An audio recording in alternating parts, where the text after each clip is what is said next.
starting 1 hour. Okay.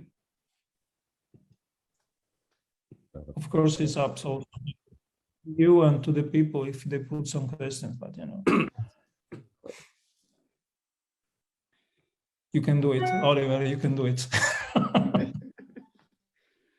Lots of iPhones. Buonasera, grazie per essere con noi.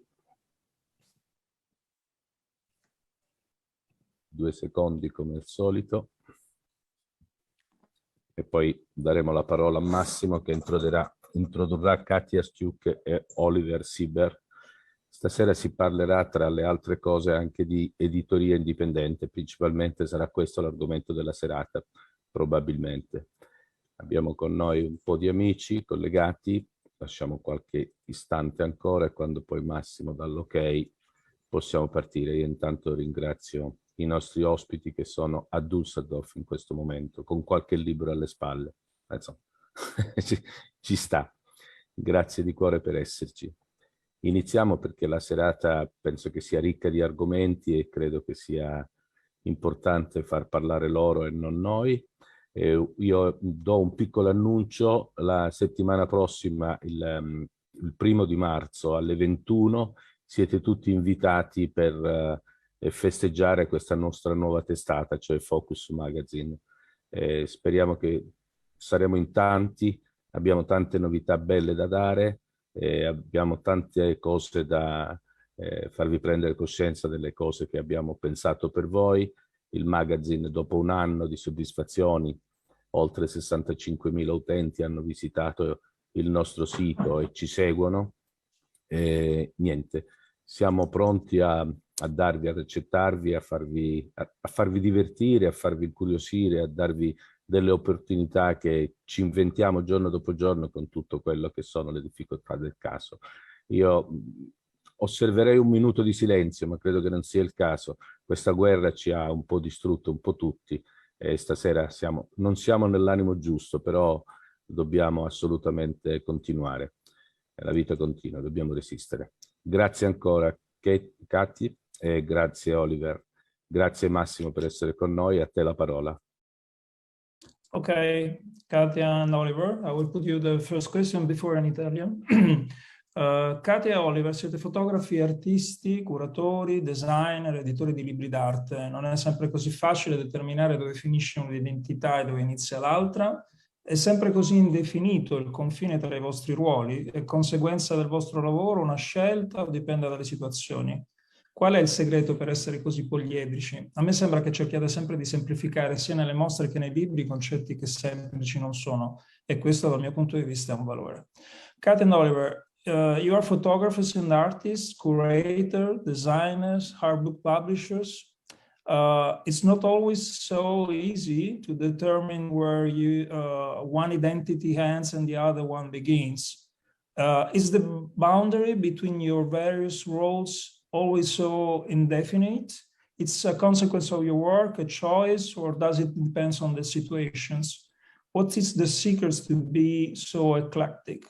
It seems to me that you always try to simplify, both in an exhibition and books, concepts that are not simple.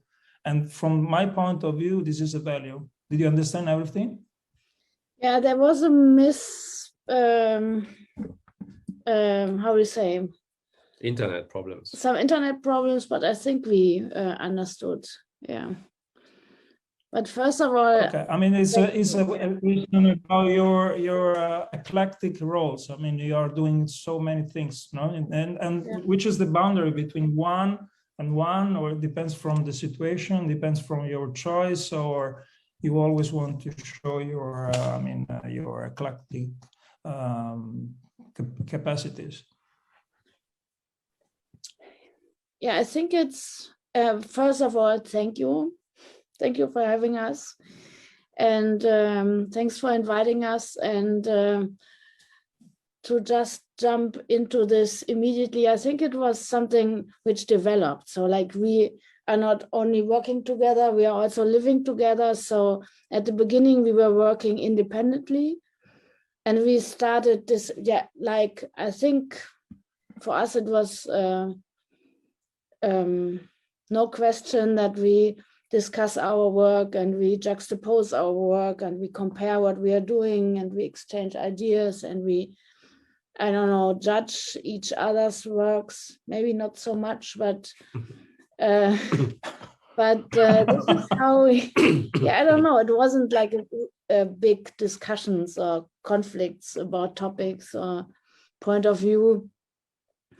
And I think that was for us in actually more than 20 years ago, in 1999, when we started to publish this in this form of a zine and to juxtapose the images and the series and to try to understand if we have maybe common interests or similar ideas, and what happens actually if you publish it in the same on the same page. So what happens to the work and to our ideas when we juxtapose them? Yeah, I'm fine. Okay. Please don't discuss during the talk. And this is how, is how we started doing the zines. So actually that was where we came from, or where this came from, being like super interested in magazines and any kind of published image. Maybe it's because we were also studying together, and our studies were also about typography, doing video photography, and so it was not just like that we had to think about what kind of way we want to use or to choose. It was just there, so we decided. It was not a decision because it was there just to work with paper, with typography, design, putting text and images together. And at some point, I think we started putting our both works somehow into context and give a little text with the zines, and then we started from this point, and somehow it developed. Yeah. Okay, diciamo, rispondere alla domanda, hanno detto, loro sono anche compagni nella vita, quindi diciamo hanno cominciato fondamentalmente lavorando ognuno per conto proprio e condividendo il loro lavoro o chiedendo l'opinione l'uno dell'altro, mostrando, hanno anche studiato insieme tra le altre cose, poi hanno approfondito sempre di più i loro interessi.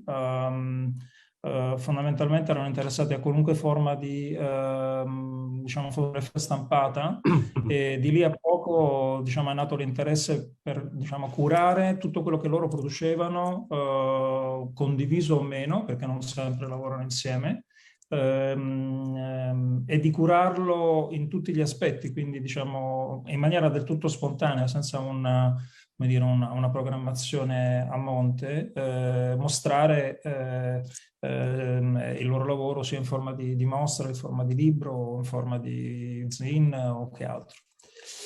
Okay, are you going to show something or? I was just thinking, because this is, I think, all the zines we did together, and you see maybe at the beginning we try to have like a constant layout, and we used the archive and we looked in both of our archives and tried to find topics to compare, and later we decided to develop new concepts and new ideas for the zine, which I think started around here when we traveled to America. Where is this? I'm confused. Yeah, and traveled through movie locations, and that's this red zine here, and that was the first time we decided to work on a collaborative project. So that was for the zines and to develop a new topic just only for the zines. Ok, so, dice che all'inizio in particolare diciamo, realizzavano delle zine condividendo materiale d'archivio dei rispettivi archivi e fino a un punto in cui a un certo punto hanno, credo, abbiamo progettato di andare negli Stati Uniti, e da quel momento, diciamo, hanno cominciato a produrre dei lavori prodotti ad hoc, ossia realizzati ad hoc insieme, o a volte anche non insieme, ma insomma senza ricorrere all'archivio, e da quel momento anche la grafica dei libri, delle zine è cambiata, proprio perché in qualche modo era funzionale a questo nuovo tipo di approccio. Ok, I will put you the second questions. Lavorate spesso sulle città. Cosa vi interessa davvero delle città? Potreste spiegarci un po' meglio il progetto Cartography Dynamique? You often work on cities. What really interests you about the cities? And can you explain a little more about the Cartography Dynamique projects? Yeah, okay, so let's share the screen one more time.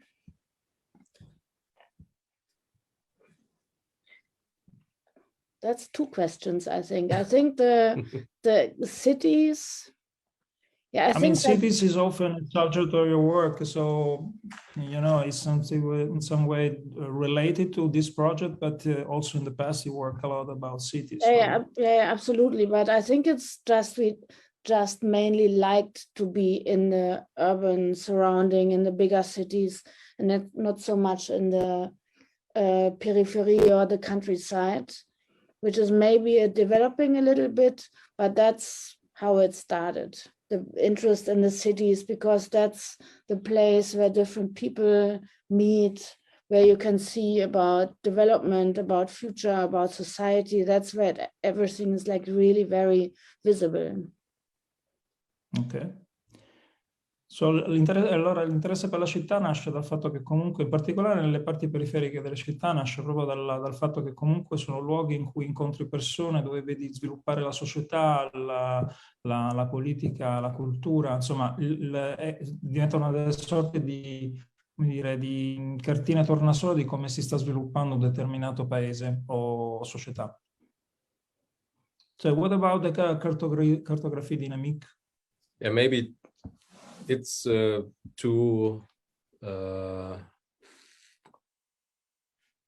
Verbindung, was heißt Verbindung? To connect from the question of the cities to the Kartografie Dynamique is maybe one big interest that the cities are really always there. They are shaping our ideas, so we are just, it's just there and influences all of us without maybe that we obviously know about it or be conscious. And with the cartography, it's help me, I'm a little bit out of my English this evening, so yeah, maybe it's, so I mean, yeah, just put it there, the connection between doing a portrait, a real, like we think about portraits, like there's a person in the image, right? And okay. So this person is influenced by the city and always. And I think this is a just easy connection, and it's like this. And so all this this conflicts between the individuals and the society and within, without, together. So this is kind of visible in cities, and in cities you have different areas where people live, or where are they forced to live in the past or maybe now, because they cannot afford somehow and they're looking for work. And so this is interesting to pay attention, to see how certain areas are shaped by history, by the people, or maybe by bad people like now. Maybe lass uns auch erstmal versetzen vielleicht. Yeah, so yeah. So, but if I understand well, I mean, in the past, I mean, you were working in the cities in a really free way, and of course, the cities was influencing your work. But in this specific case, you were working planning a bit more. I understood. Yeah, I think Oliver immediately jumped into the conclusion. I think the first idea of this this cartography was like to connect all the works we did in different areas. So we started with a broader work in Japan, which we call the Japanese lesson, and focused and tried to analyze and try to photograph in different areas like Oliver described in Japan. And then for us, it was like very interesting to see what we see and learn in Japan, and that there are similarities and which are the differences between Japanese society and Japanese cities and maybe European cities and European societies. And we did this in Paris, and also now we are doing it in Germany, in Düsseldorf, and in the area around Düsseldorf, the Ruhr area, but we also did it in China, or we did it in a virtual way in India. And so the cartography is a very graphic, visible network just to explain how we see the connections between all these areas worldwide are. And it's a very personal network, so it's not a art historian style, or yeah, and it's just a small focus, so it's not the whole world, it's just our world. Okay, and this the development of the project is you know, changing all the time, or everything is already fixed? I mean, you are going to go to some specific place in the future, or anytime you change and you put another city or whatever? No, we don't have a general plan. So we said, like, for example, when we see here this, what is this? Norio Imai's walk, for example, that was something we learned about when we were in Japan. There is this guy, Norio Imai. He's an artist. He was a member of the group of the Wutai group, a Japanese artist group. They worked with for the expo in Osaka in the 1970s. And he also did one of these walks. So he left, that's what you see here, that's his work. So he left his studio and walked and turned right, left. And we thought that's maybe interesting because it's a similar strategy to what we do. So maybe we just follow his footsteps. And from this, there could be maybe a connection. Maybe we could do it in Rome, I don't know. But that's a very fluid and organic way of developing new topics. Ok, allora, questo progetto, diciamo, rispetto ai progetti precedenti in cui in qualche modo spesso si esprimevano attraverso il ritratto di determinate classi sociali o gruppi underground o che altro, ovviamente l'influenza della città era evidente, però non c'era un legame stretto o una pianificazione. In questo c'è una maggiore pianificazione, sempre comunque legata a quello che è la loro esperienza personale.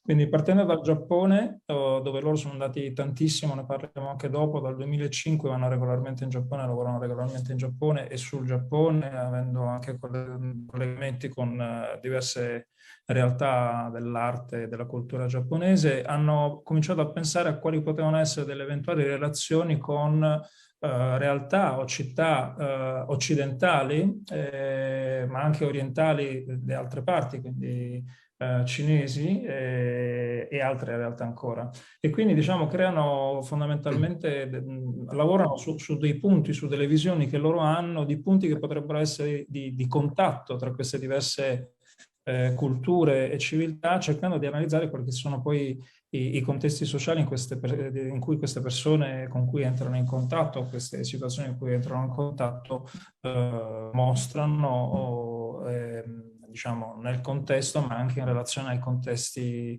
altri contesti che hanno visitato o che hanno intenzione di visitare. È sempre una visione molto personale comunque, e hanno creato questa specie di grafico che si trova proprio sul sito. Come potete vedere, esiste un sito, cartografydynamic.org, dove loro aggiungono delle voci, e ci sono anche delle voci come dire, futuribili, sia situazioni in cui loro vorrebbero probabilmente andare, e non è escluso che aggiungano altre voci. Per esempio adesso verranno a Roma per fare un workshop con Dore, e non è escluso che come dire, pensino di lavorare anche a delle relazioni con la città nella quale andranno a lavorare. Okay, you want to add something else, or I will put you another question? Maybe I'm curious about the next question. Maybe we can come together. How many points did you get?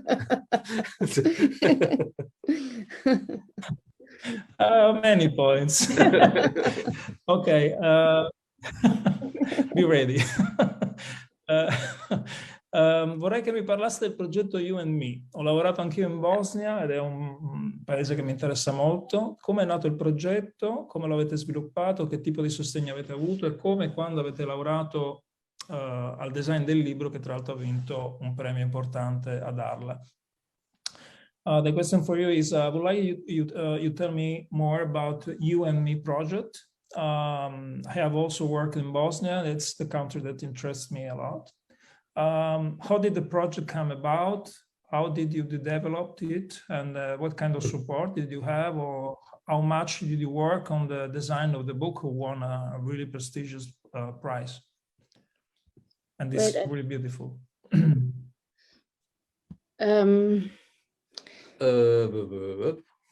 Yeah, maybe we start with Indira. Yeah, we start with Indira. So Indira and her family, they were coming as refugees to Düsseldorf in the 90s. And she's Bosnian. She's Bosnian? She's Bosnian. And for some reason, she got to know my mother. And so she started working with my mother, being friends, so my mother was supporting her somehow. So we were kind of living in the same city, but at that time somehow we met, but we never talked because of the language. My mother had a little dictionary, and she tried to fishing with some words to just break something, but so somehow it was a very nice relationship between her and my mother without big words. And Katja and I, we were studying at that time, so we really were not focusing on the war, and because we were busy. And when we talked to some the history went on, and Indira, because in the end of the 90s, the German government, they said, okay, now the war is over, your country is a safe country now you can go back. And Indira and her family didn't want to go back because her village is in this Republika Srpska, so she wasn't really happy to go back to this to Zvornik. And they got a green card, and the last time Oliver saw her was when his family brought Indira to the airport in Frankfurt. And they left for America. And so we kind of forgot about her. But when we were in Chicago, I was in a group show at the Chicago Museum of Contemporary Photography, and we started thinking about this, the city of Chicago, because there was a little Ukrainian village, a little Bosnian village, all this like different areas where people with different histories lived. And we started talking with the Goethe Institute and with the museum, and they said that that's a very interesting idea, because it connects all three countries, like Bosnia, Germany, and the US. And do you want to work on this? So in a way, it was a very during a casual conversation, they were asked encouraging. us, yeah, they were encouraging us and supporting it with some money, and we knew we could exhibit it in Chicago when we started working on this project. Ok, diciamo il progetto You and Me, che tra l'altro ha vinto ARL come miglior dummy e che poi è stato stampato da Spector, credo. It was published by Spector, isn't it? Spector Books. Yes. Yeah. Ok. Yeah. È nato dall'incontro della famiglia di Oliver con Indira, che era una bosniaca che era, diciamo, fuggita dalla Bosnia durante il conflitto. In realtà con questa donna non avevano grossissimi rapporti, anche perché non c'era possibilità di comunicare molto con la lingua. All'epoca Oliver e Katja stavano studiando, quindi in qualche modo non si stavano interessando in maniera, come dire, diretta al conflitto, se non da un punto di vista umano sicuramente, ma non da un punto di vista di coinvolgimento con il lavoro. A un certo punto in Germania, verso la fine degli anni 90, i rifugiati vennero invitati a ritornare al loro paese, e Indira non voleva tornare in Bosnia, anche perché la zona dove lei viveva era andata a finire nelle mani della Repubblica Srpska, quindi serbo-bosniaci, cosa che è avvenuta in diverse parti della Bosnia. Cioè prima della guerra magari c'erano determinati governi o presenze culturali e religiose, e dopo la guerra c'era stato uno stravolgimento totale. E quindi ottengono una green card e Indira ottiene la green card e va con la famiglia in America.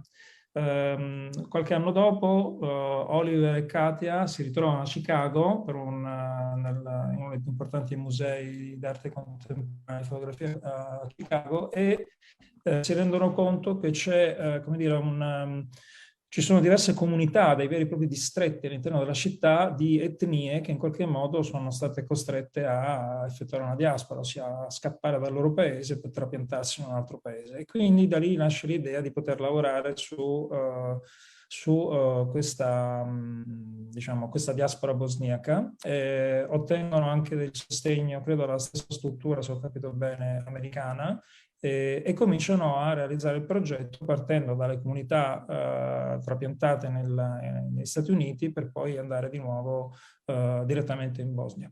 Ok? So what you see here is now like a 2-channel video presentation or installation, how we showed it in several exhibitions. And as you can see, we made in so many different places, very different kind of photography. So we went to Sarajevo, we went to Zvornik, that's where she came from, but we also went to Tuzla because we knew about Frankie, who is a kind of famous rapper in Bosnia, and he was with his family in Nuremberg in Germany. And we were focusing on like current politics, but we were also like looking for some, like you see here, like the graveyard and the Zeichen. Yeah, signs of the war, what you could still see of the war in Sarajevo. Yeah. But for us, it was never like to try to explain or make a story about the war in Bosnia, because that's something from the past. We are not journalists, but it's something we wanted to show how it affected us, how our connections are, like the connections also through music from that time, because that, for example, was an experience we made in Sarajevo, that in the bars we went at the beginning, they were playing this, or we had the feeling they were focusing on the music which was popular before the war. And then, so we always try to connect Indira's world in a way with our world. And we, from the beginning, Indira didn't know that we were doing it, and we were trying to get in contact with her. At the beginning, we thought she was living in Bowling Green in Kentucky, but that was wrong because they had some other experiences and she got sick, so they built a home for themselves in America, but they had to leave it. And now finally we found her in Florida. So in a way, this book and the whole project is about our way to kind of find Indira and how our relation to this history and to the her history maybe is. And at the end, so we made. So you didn't have any contact with her? Not anymore, because it was like we met her, so we could take some photographs. We met her son. We were in contact via Facebook with some friends of her. Yeah, we stayed at their house. And with the daughter, we stayed at her house. She made nice food for us. Yeah, we had very good baklava. Yes. Börek. And but we also like this, for example, is Frankie. He's like a very different generation. He went back to Tuzla and he tries to connect with young people through the music, also with people in Serbia and Croatia. He brought us in contact with some people in America. So it's a very diverse combination of different images. And for example, these quotes, that's something we read while we were traveling and while we were taking photographs. Then they are like fremd, for example, that's something, that's a sprayer in Düsseldorf. He suddenly appeared. So that for us, that was like very interesting to focus on this topic of being unfamiliar, to being different, to being fremd in Germany. And so at the beginning, we made like several zines, I think 22 different chapters that with different topics about that, like, for example, this being a foreigner in Germany, but also being, I don't know, being a woman, a chapter about Zvornik, a chapter about Tuzla, and we put them all together in one big book at the end. Maybe I can find this again. Okay, I try to translate in the meantime. Yeah. Ok, diciamo, loro cominciano questa storia, ma fondamentalmente lavorano in maniera molto libera, ossia non ispirandosi totalmente con un rapporto diretto alla storia di Indira, anche se poi la incrociano in America, sono in contatto con lei anche attraverso i social, però fondamentalmente diciamo, man mano che vanno avanti entrano dentro delle storie, dei contatti, quindi, non so, vanno in un locale e scoprono che c'è un determinato interesse per un determinato tipo di musica, vanno a cercare quel tipo di musica in Bosnia, vanno in alcune zone della Bosnia per determinate ragioni, creano delle connessioni con le nuove generazioni della diaspora negli Stati Uniti, alla fine usano anche differenti stili e vengono fuori circa, se ho capito bene, 22 capitoli, anche abbastanza slegati tra di loro, un capitolo sulle donne, un capitolo su Zvornik, che è una città della Bosnia, cioè ogni volta in qualche modo era, come dire, una cosa abbastanza così, non caotico, anarchica, ma insomma che nasceva dall'esigenza di raccontare quello che era il loro rapporto con le storie con cui venivano a contatto, quindi non c'era una storia predeterminata, ma quanto una testimonianza di quello che era la loro analisi, il loro rapporto, partendo da quella storia e man mano che si sviluppava con i rapporti che si creavano, cercando di tirare fuori degli aspetti che a loro interessavano. How did you put together all this different stuff in the book? I mean, it was difficult to work on the design and the edit and whatever. Yeah, I mean, because we have our history in doing the small zines, and we thought maybe it's nice to organize the ideas into the zines, and so you have some headlines or titles, your quotes on the title of each zine, so that gives the viewer, the audience a first insight or idea, and then you can have these chapters. You can read them on their own, but also they can connect, or they're connecting because they are put inside, like Each I other, think yeah. it's inside each other. It's 22 zines. And so that's how the shape of the book was developed, putting all the scenes into each other. And we knew this from the beginning when we started the project, that there will be an exhibition and there will be an artist book. And so it was kind of okay for us, I think, to straight think into this exhibition. And there's also a different approach, I think, because we like the printed material, like zines, but also we like the print itself somehow. And it's always a little, not fight, but just to struggle or to see how you can work with both or more of how photography can appear in the world. And so the book is more structured because Katja, she did most of the work. She's more structured than me. And I was more responsible for the wall.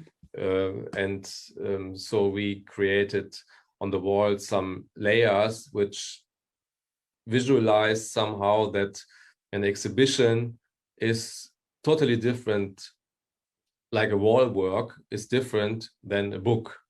So, and because you have other dynamics, diagonal.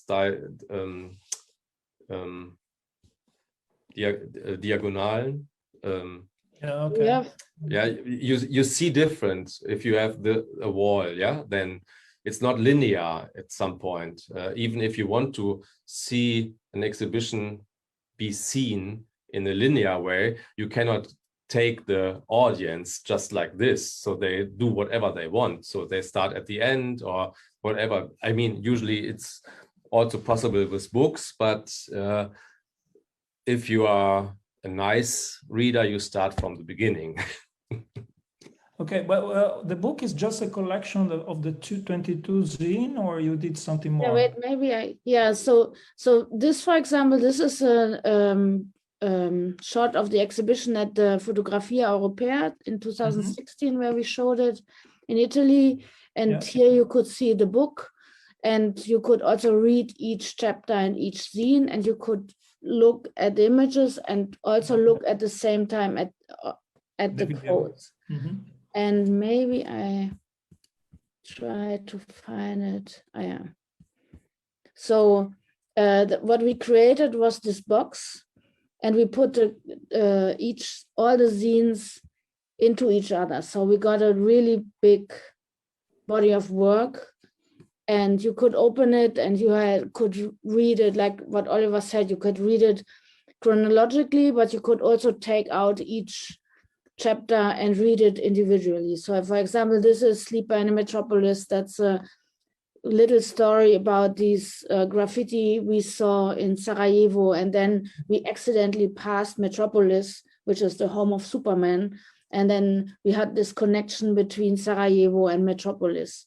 And then we had this one. And Sleeper in Metropolis is the one really good piece of music by Anne Clark in the 80s. So, and then, for example, there is this chapter about Imagine There's No Countries, which is a song by Bruce Springsteen. I think he made a cover version. And because while we were in Sarajevo, there were some protests at that time against corruption, and they were asking the European Union to support the process of what was going on. And then in this chapter, we also showed images from other portraits, from other protests which happened at the same time in the same year all over the world. And then, for example, War, What Is It Good For? Another song, and this is something we bought in Sarajevo. It's a kid's toy, and it's a kind of weird thing to find.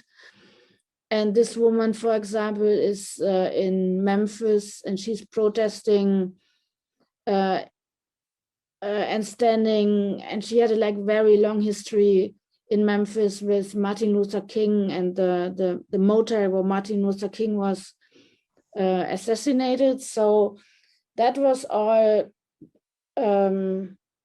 points or places we went to and we put into context with each other, because that's something like also like the cartographie dynamique, we think that everything is in context and in contact with each other, so it doesn't exist individually or independently.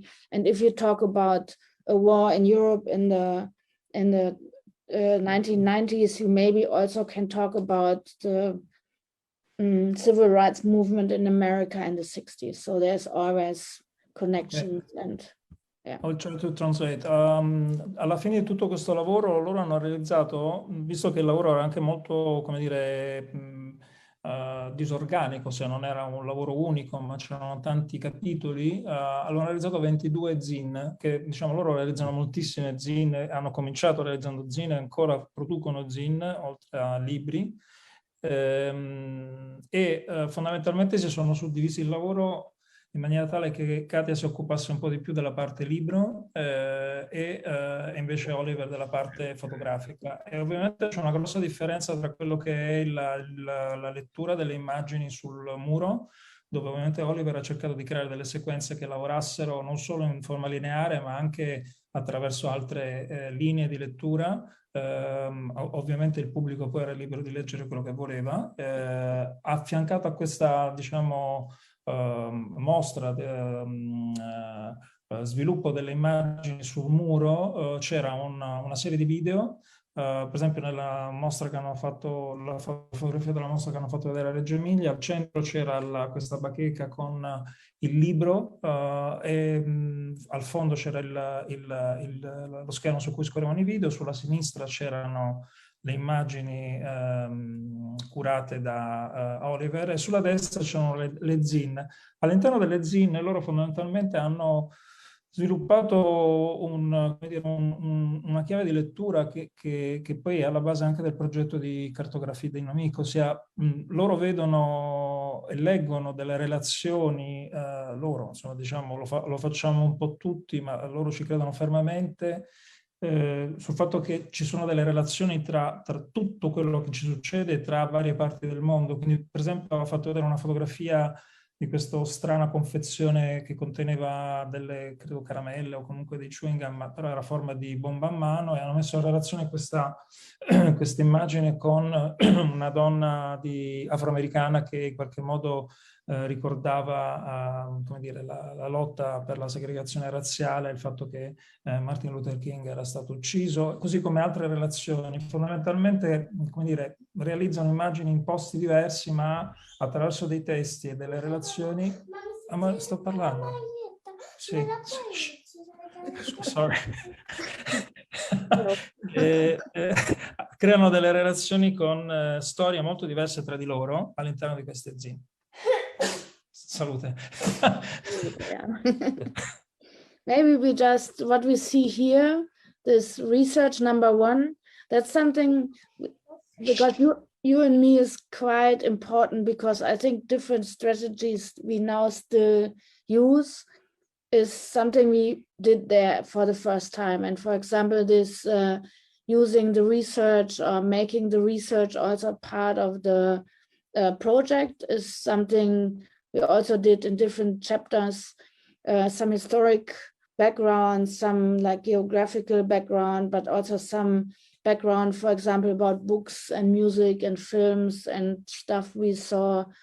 And we also got, we met a Bosnian writer who now lives in, or who lives in Chicago since the 90s, Alexander Hemon, and he wrote a text about the book. So that's another part which became important for the book, and which we, like what you see here, we then also make part of the exhibition. So so the people, we offer the people some information, or they can put it all together, or maybe they can connect it with stuff they read or they already know, and then put it in context with what we also offer.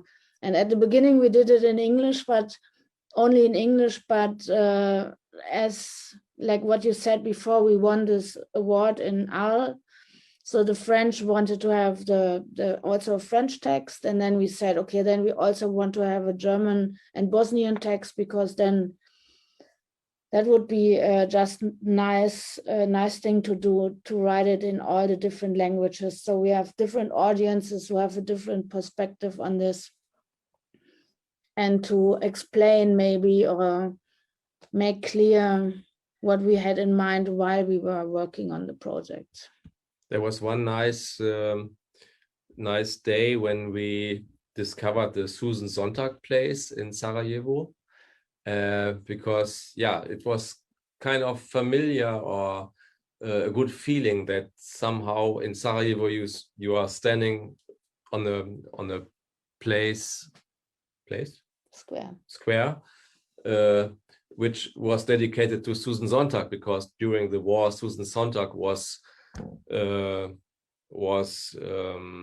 doing a play, Waiting for Godot, in Sarajevo, and she was running from one famous hotel every day, I think, passing the Sniper's Alley, so to the theater to work on culture in the war, and so giving this kind of insights or kind of facts somehow is nice to read in context to the images. I think we did, and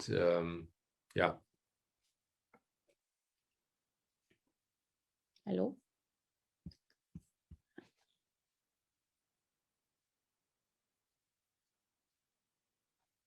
Yes, sorry, Massimo, I took away the microphone because of my daughter.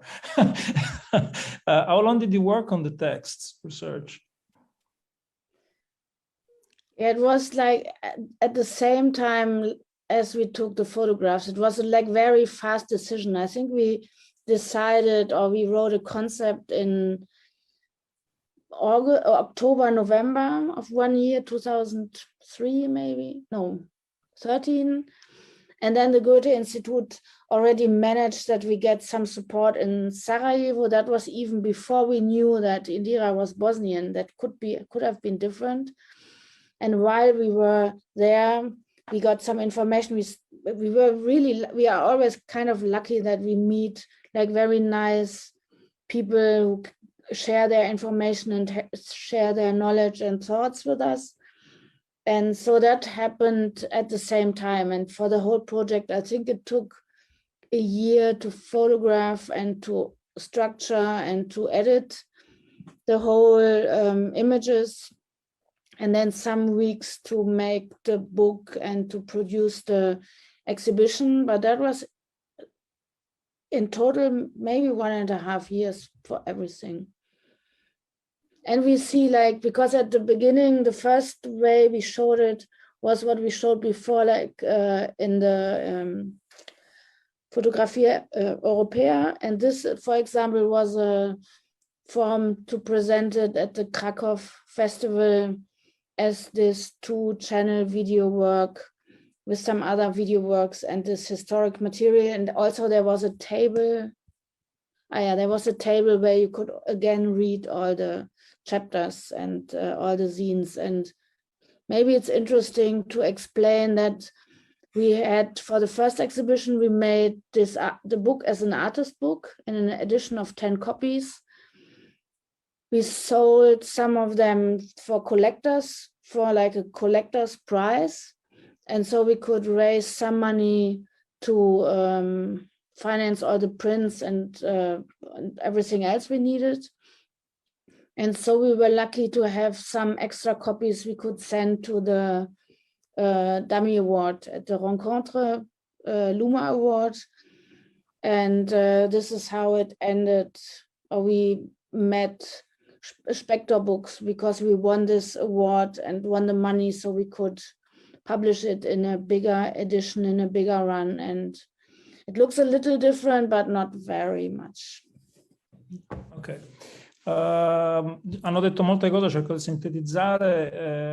È un libro, diciamo, in realtà ci hanno messo anche poco, perché più o meno 1 anno e mezzo per realizzarlo, ma c'è tantissimo testo che veniva raccolto durante gli scatti man mano che andavano avanti, ma anche successivamente, facendo ricorso anche a scrittori. C'è uno scrittore bosniaco che vive in America che ha scritto e quant'altro. La cosa interessante, l'hanno detto verso la fine, è che fa un po' parte anche del loro essere editori indipendenti, perché fondamentalmente loro hanno realizzato 10 libri d'autore, quindi per collezionisti, cioè libri che hanno anche un prezzo piuttosto elevato. Ovviamente solitamente queste copie a serie limitata per collezionisti contemplano non solo la realizzazione del libro, ma anche delle stampe all'interno. Con i soldi che sono riusciti a realizzare, a guadagnare da questi libri d'autore, sono riusciti a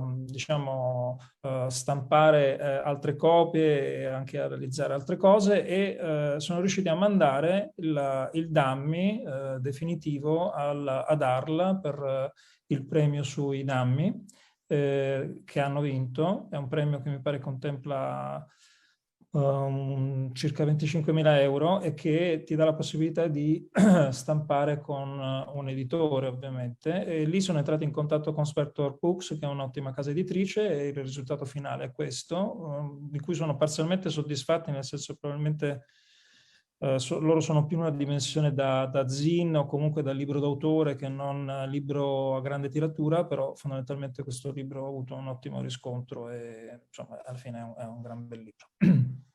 Ok, I will put you another question. I mean, I have many, but I will try to select. Voi lavorate dal 2005 a progetti in Giappone. Cosa vi attrae di questo paese? Raccontate un po' come si articola il progetto Japan's Lesson, che sembra essere molto partecipativo. We have a lot of interest in common. So I'm also in love with Japan, and I would like to know why you have been working in Japan since 2005, I think. What attracts you about this country? And if you can say something more about the Japanese Lesson project, which seems to be involving a lot of artists. That's interesting. Yeah, I think the reason why we work in Japan a lot is that we had a grant for 3 months. It was an exchange program between Düsseldorf and Osaka. And we had like different interests, which we were working on from the beginning. Like Oliver was like interested in subculture or counterculture, music culture. And I was interested in this like public life. And so we worked there and we immediately met like super nice people, which made us just come back. And I think every time you learn a little bit and then you learn a little more and then you find another place and then you find different people, and you always, every time you come back, you find a new topic. And this, for example, what you see here is a work we did. We exhibited the first time, I think in 2010 or 9 maybe. And it's a collection, a mashup of different kind of images we took but ourselves, but also historic images from mangas and animes, from other artists, from the news, from historical archives. And in a way it shows like very well how our interest and our research and our knowledge evolved a little bit, because after 2011, after the Tohoku earthquake, tsunami, nuclear catastrophe, we met a lot of artists and activists who could introduce us to groups of people who were activists, to protest, who showed us some like shops and meeting places. So that was kind of interesting and exciting is a weird word, but maybe exciting to learn more about this deep Japan or closer Japanese groups and societies and understand more and more about what was going on and finding all this like different connections and new topics, new places. And yeah.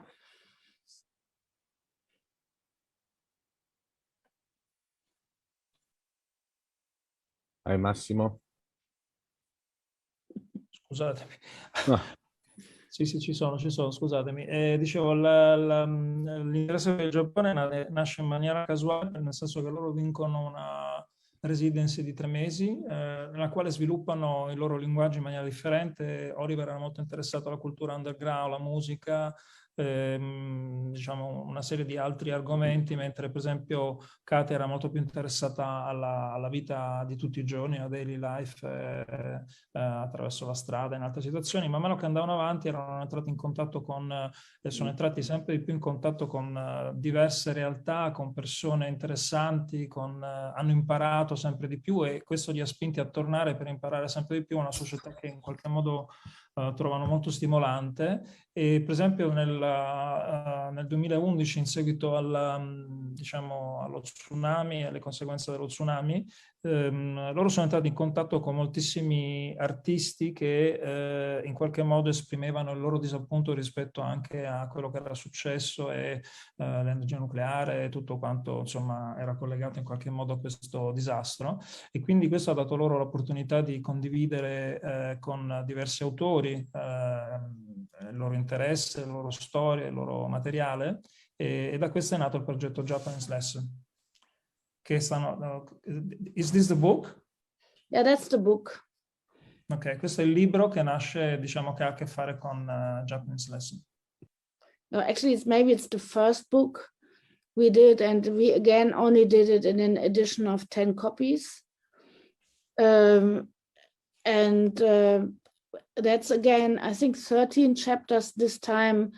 And here, for example, we see images we took on the border or on the edges of Sanya in Tokyo, which is a neighborhood or district which suffer from stigmatization and discrimination.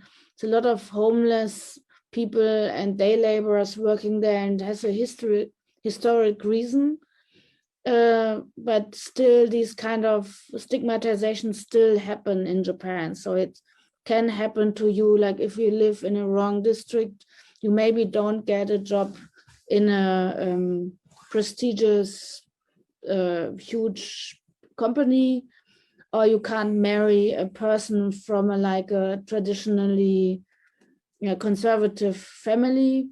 And that was interesting for us to see, because in a way, it doesn't seem to look so different from the district which is next to it. It has the same kind of buildings, the same houses, and we were discussing this topic of in and out while walking. So this aspect of walking is very important for us. Just starting in here, for example, I think we started around 3 o'clock and then walked until we came back to the starting point, not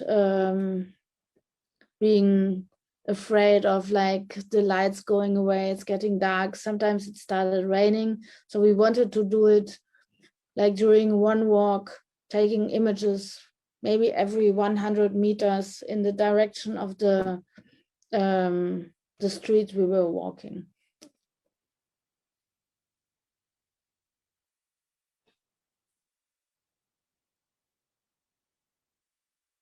You still have to turn on your...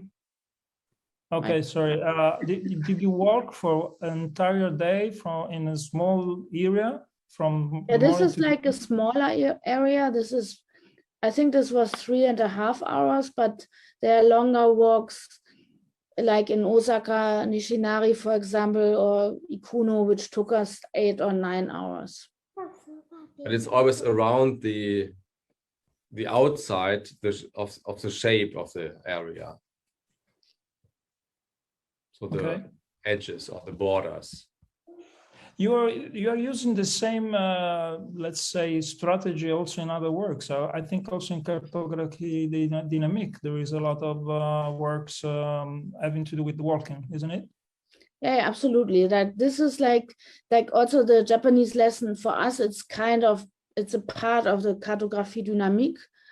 And for example, there are like different chapters. For example, let's see. Here, where we walked around the construction site of the Olympic Stadium.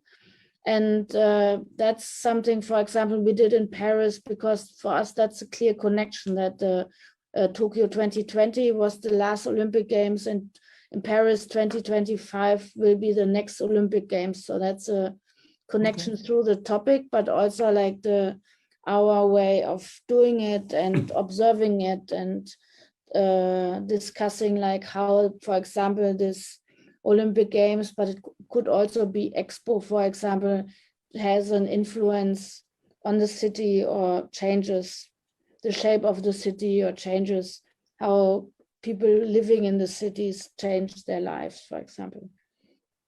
Ok, è molto interessante quest'ultimo aspetto, cioè che loro ovviamente nelle aree, diciamo, di Tokyo, ma poi anche dopo nel progetto Cartografie Dynamique, fondamentalmente camminano per ore nello stesso distretto dalla mattina fino alla sera, o comunque diciamo dalla luce al buio, per, come dire, in qualche modo raccontare le loro sensazioni riguardo ai luoghi che vivono e creare anche delle relazioni tra le diverse città. Per esempio, nello specifico qua loro stanno camminando nelle aree di costruzione del villaggio olimpico di Tokyo e poi hanno creato delle relazioni con immagini in situazioni simili nel villaggio olimpico che hanno costruito a Parigi o che stanno costruendo a Parigi, per vedere che tipo di influenze può per esempio creare un fenomeno, un evento come i giochi olimpici, che tipo di impronta lascia in una città. Se guardiamo nella storia, ci sono stati dei giochi olimpici che hanno completamente cambiato il volto delle città in positivo, e ci sono stati dei giochi olimpici invece che sono stati dei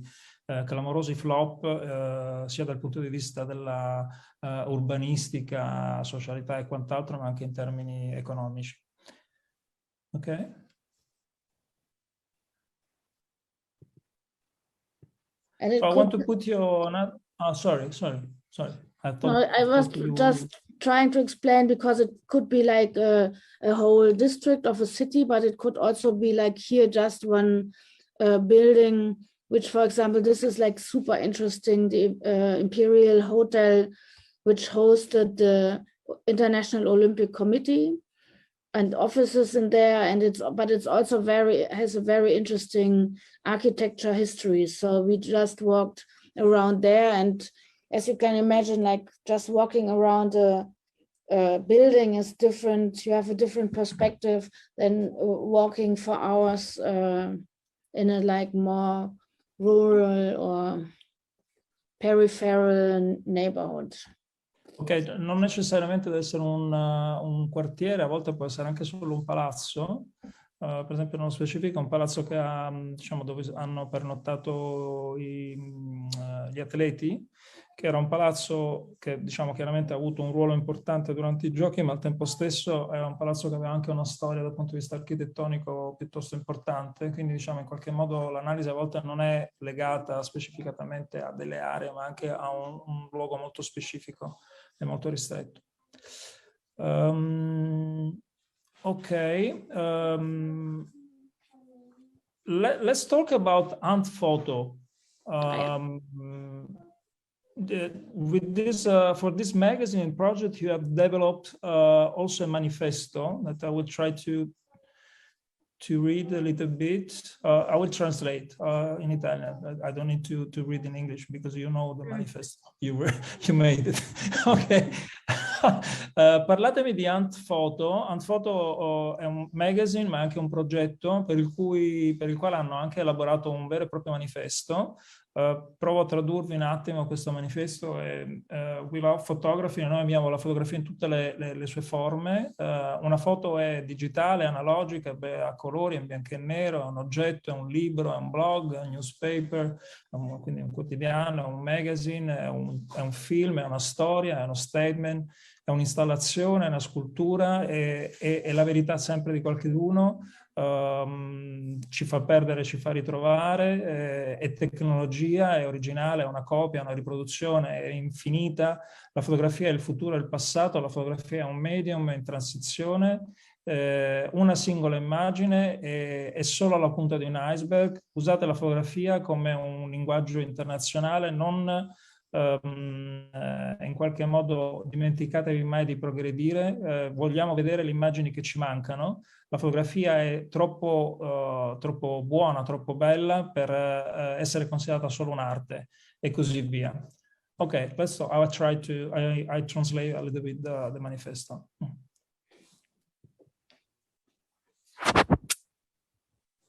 So that's a question? No. I mean, the question is, talk about Antphoto. What's the meaning of the project? What do you want to do with this and with the magazine? Yeah, Antiphoto at the beginning was an exhibition project. We got a space from the city, which you see here, which is a huge space and has like mobile, like variable walls. And we were like very interested in inviting international artists who show like in this understanding of photography, what you just read, like different kinds of photography, as we are like here in Düsseldorf in a like, there's this like very clear idea of like how photography art is, but for us that wasn't never enough, and we were always looking for people who are working differently with photography. And we were very lucky to get this space. And I think the exhibitions always were for 2 months. And we also had a little budget to always make a magazine, which at the beginning was more like a catalog for the exhibition. So we always used the cover and the last page to show some of our works and to show the focus of each exhibition. And then there were interviews with the artist we were exhibiting, and we had like some different questions about their photography. And we could do this for 3 years. And after 3 years, I think someone asked, like, what is it, Antiphoto? Do you have a manifesto? So in a way, we were again kind of pushed to write it down, to try to find words for what we did before. And since then, we had like different places to exhibit. Like, for example, this is like an old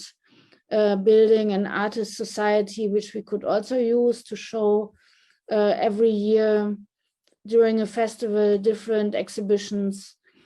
And we were also, but maybe that's a little different topic, invited to curate the main exhibition of the festival in Cologne.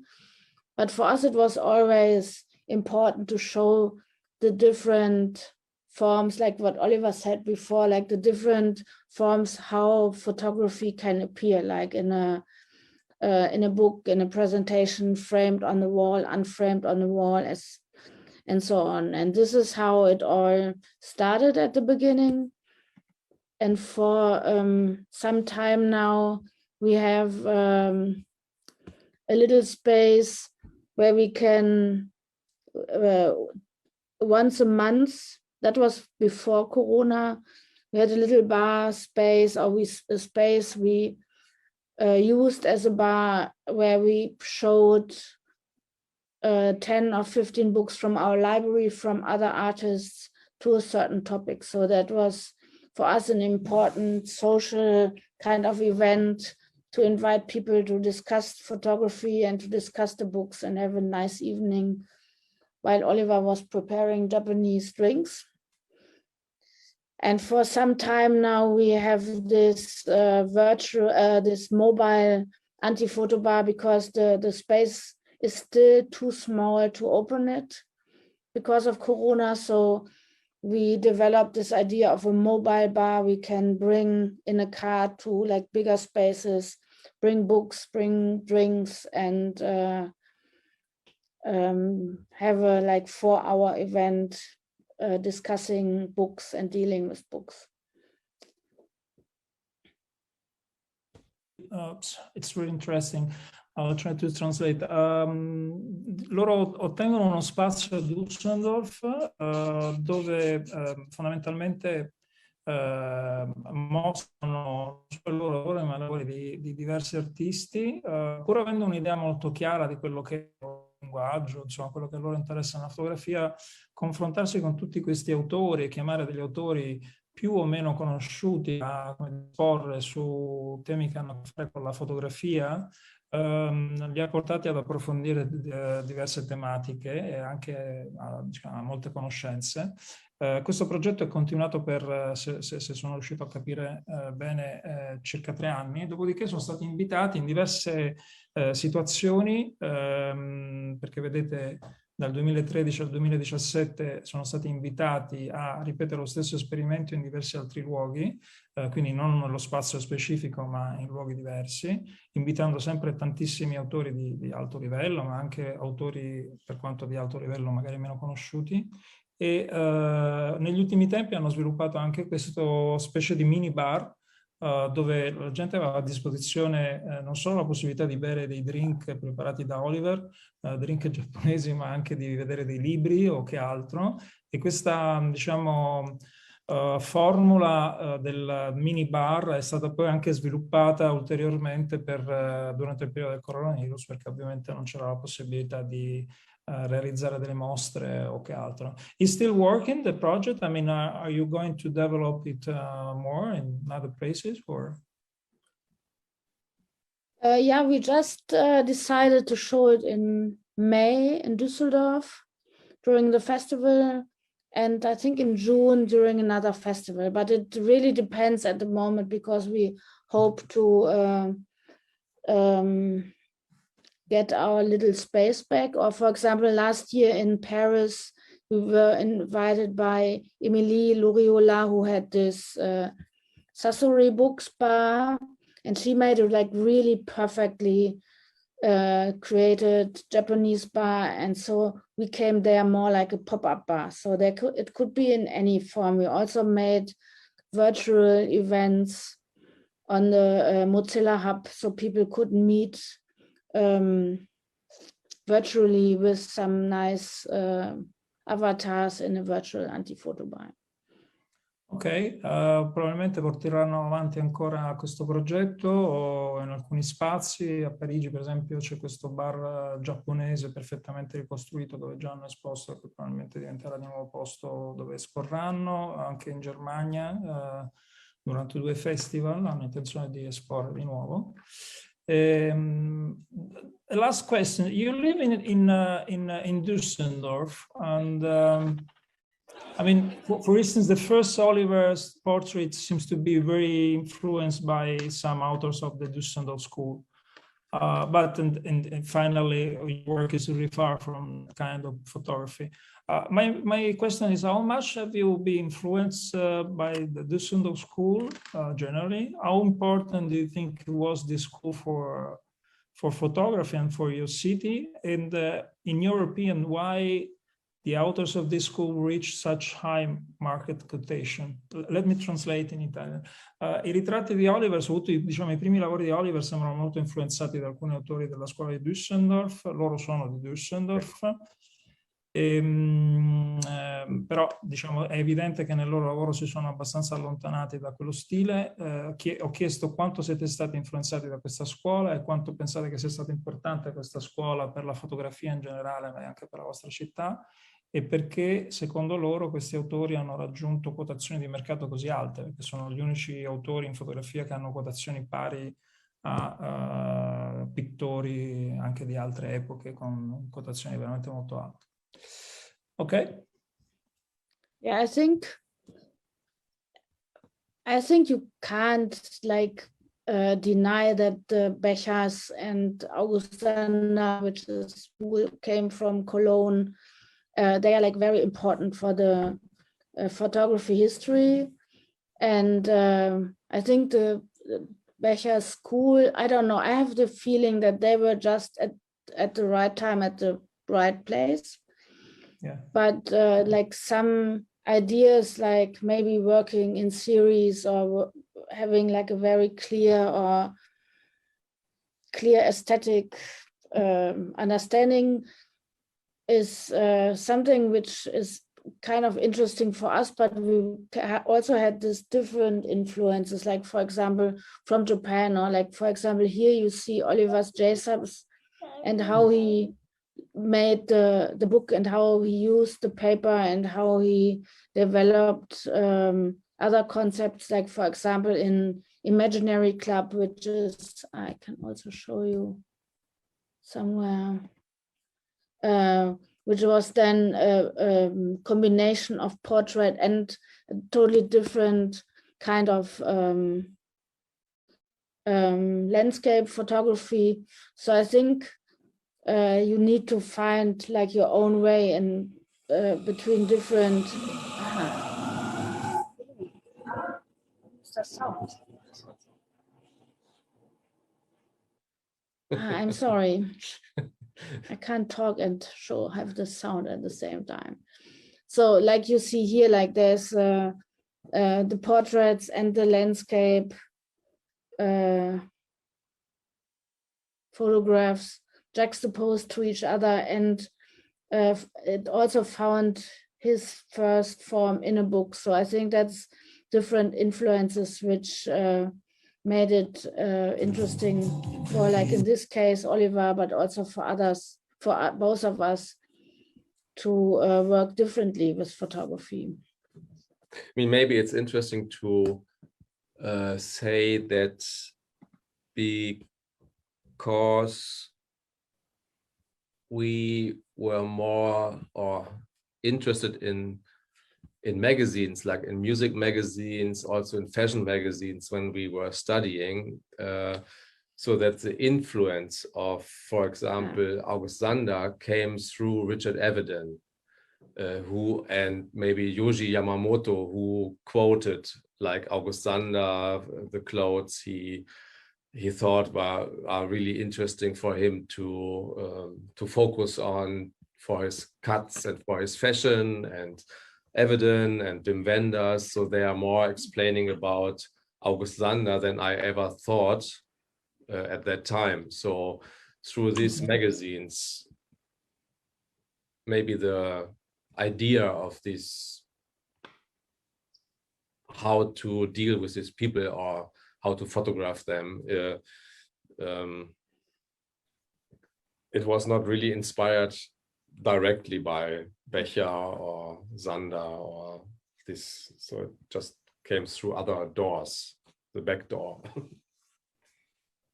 Ok, fondamentalmente diciamo sostengono di essere influenzati, ma non troppo, se ci sono altri autori che hanno influenzato molto di più il loro lavoro, che non la scuola di Düsseldorf. Tra l'altro stanno facendo vedere Imaginary Club is the title, isn't it? Yeah. Che è anche il libro che ha vinto Paris Photo, e che è un bellissimo libro, tra l'altro introvabile adesso anche un valore molto alto, in cui in qualche modo loro associano ritratti, paesaggi, eccetera, e dove ci sono influenze forse più riferite a autori come August Sander o altri, che non specificamente alla scuola di Düsseldorf, dove dicono che probabilmente il successo che ha avuto, per quanto valida come scuola, cioè non la mettono in discussione, ma il successo è legato molto al fatto che, come succede spesso, sono capitati al momento giusto, nel posto giusto, quindi in qualche modo hanno avuto un eco molto superiore a quello che poi effettivamente hanno creato. Ok, se non ci sono domande, visto l'ora e visto che mia figlia vuole andare a dormire, vorrei... I understood She's very tired. So, io, come dire, vi saluterei e saluterei Katja e Oliver, che sono stati gentilissimi. Che dite? e che saluto anch'io Katja e Oliver. Il loro percorso è stato entusiasmante, sono stati davvero illuminanti, è stato molto bello vedere il modo in come si sono relazionati sia tra di loro che con tutto ciò che hanno raccontato. È un modo particolare, molto originale. Non li conoscevo, quindi sono veramente mortificato per questo, approfondirò ancora di più e spero che lo facciano anche tutti coloro che hanno partecipato questa sera. Il video sarà visibile ancora, come sapete, sulle pagine di Focus Magazine. Io ho messo in chat, ancora una volta ripeto, l'invito per il 21, per il giorno 1, per il 1° marzo. Mi piacerebbe che ci foste tutti e grazie ancora per essere qui. Se non volete fare domande, Oreste, volevi domandare qualcosa? Enza, qualcosa? Arnaldo? Siete soddisfatti? La piccola Ludovica vuole andare a dormire, ma... La piccola Ludovica chiede se è finito, quindi almeno per quanto Finito, mi Ludovica, riguarda, io penso che saluterò. Ok, grazie, Okay. grazie Katja. Oliver, Grazie a tutti. Katia, Grazie very Franco. much. See you soon, Dankeschön, everyone. Oliver. Yeah, Grazie. see you in Rome next Grazie a tutti, Yeah. grazie davvero. Wiedersehen. Grazie. Bye bye. Ciao ciao. Buonanotte a tutti. Buonanotte a tutti, grazie. Buonanotte, grazie. Grazie Mimmo. Ciao. Ciao, ciao Franco, buonanotte.